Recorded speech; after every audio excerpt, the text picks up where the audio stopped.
Je dirais que je me sens grandie.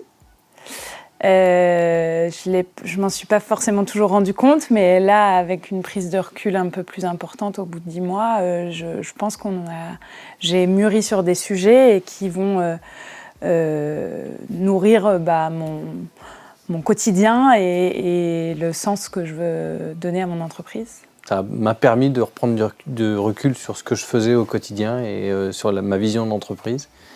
Et donc je me sens différent et motivé pour avancer avec mes équipes.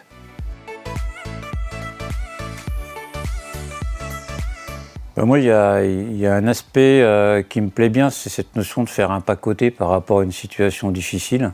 L'EFC, c'est une trajectoire, c'est une mise en mouvement et c'est pas juste un modèle figé, au contraire. On va dire c'est une philosophie ou c'est un état d'esprit. C'est vraiment cette mise en chemin vers un autre mode de pensée. C'est l'aspect humain et l'importance de l'humain dans le fonctionnement de l'entreprise. Et c'est quelque chose auquel je crois beaucoup, donc, notamment avec les ressources immatérielles qui reposent sur la confiance, l'engagement et les compétences des collaborateurs. Le plus important pour moi, mais vraiment devant les autres, c'est la coopération. Ça a fait tout de suite sens dans mon esprit. Aller chercher des partenaires, aller développer une idée en commun, aller chercher de la valeur en commun. Faire réussir l'autre, ça c'est quelque chose c'est peut-être ce point-là aussi qui est un élément majeur dans ces évolutions. On est là pour faire réussir l'autre dans son travail. J'aurais envie de parler du partage de la valeur, que ce soit avec le client à qui on permet de s'améliorer grâce à la performance de notre offre et également le partage de la valeur en interne, comment on récompense et chacun prend sa part. On est dans un parcours un peu différent puisque là on est acteurs tous ensemble.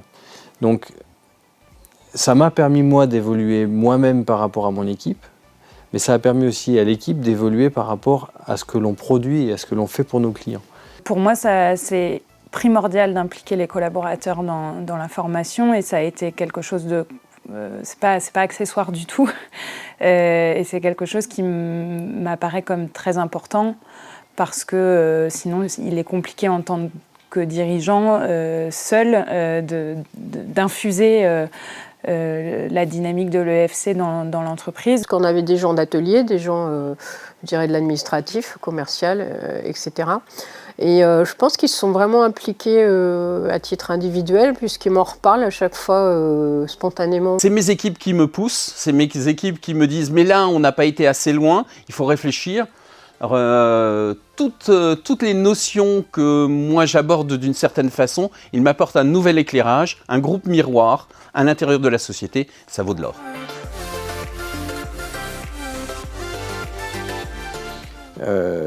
On a déjà engagé un travail et le fait de devoir réfléchir à ce qu'on va faire demain, on l'a déjà.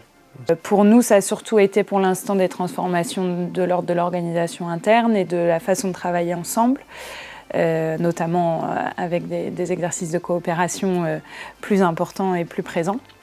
On s'interroge aujourd'hui à savoir comment on peut discuter avec nos fournisseurs par rapport à leur impact à eux auprès de nos clients. Et d'arriver en parallèle amener des pairs avec nous, des gens qui produisent du matériel qui fonctionne avec le nôtre, pour arriver à faire quelque chose en commun, au bénéfice des productions de nos clients. La trajectoire EFC me permet d'encore mieux appréhender cette notion de vision, et notamment le jalonnement. Je pense que ce que j'ai appris moi-même dès le départ, je l'ai appris dès le départ et compris après, mais c'est de ne pas être trop impatient, de ne pas vouloir, de ne pas attendre un résultat ou une méthode toute faite à appliquer et ça change le modèle. Je pense que ça peut être très utile pour quelqu'un qui se cherche un peu, ou qui vient de reprendre l'entreprise et qui a besoin de mettre à plat sa raison d'être, par exemple. J'ai envie de dire à tous les chefs d'entreprise que je croise qu'il faut y aller, il faut s'intéresser à l'EFC, même si c'est pas une fin en soi. Enfin voilà, il y a forcément quelque chose à prendre et des réponses aux limites du modèle dans lequel on est en majorité aujourd'hui.